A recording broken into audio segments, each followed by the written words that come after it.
amana umhlaba uDlamini lo esempumalanga umthandazo ngikho khona ekhaya la ekhaya sibenza indlela ezahlukahlukene sibantu bakamoya sibenza ngeyiwasho makhandela impepho umuthi njengamanje ngibukele khona ekhaya mhlawumbe unenkinga apha ekhaya inkinga ehlupha esibethweni sakho unenkinga esiswini sakho udinga imbiza udinga sosho ngasiphuza khona ukuhamba kahle emzimbeni kwenambulo khona ekhaya siyaphosela kuhambe ngeCourier Guy udinga isiwasho ufuna ukugeza ufuna ukufutha ufuna umsebenzi namathunzi amnyama emzimbeni wakho awufuna ukudilika kusho isilwane ufuna ukusigeza ufuna ukugeza izinto zakho libe mhlophe libe clean ngithinte embukele khona ekhaya ngizophosela ifukude Eastern Cape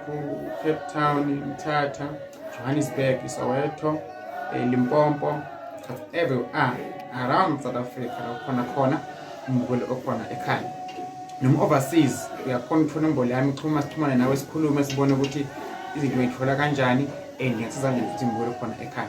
Courier Guy ke le ekhaya isiningi ngiyo le ngisebenzisako iCourier Guy ngibukele khona ekhaya impilo yakho idinga ukuthi uyilungise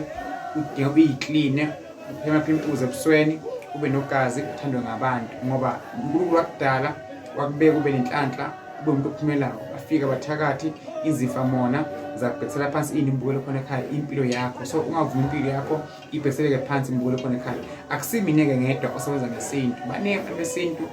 ongayakubona ebehlukahlukene if ungayena umuntu omuthi zikhona iwasho ungadinga iwasho akhona amanzi akhona amakhandlela embukele khona ekhaya so ke ukube ukuthi uyakuphi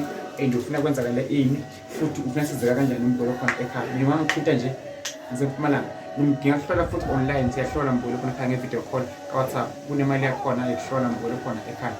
udinga iwasho mbukele khona ekhaya uyayifaka imali yakhona phinde futhi uyayiposa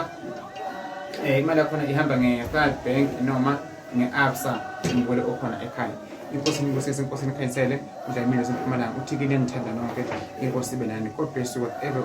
la khona la kufanele ekhaya busiseka mbukele khona ekhaya thank you ngiyabonga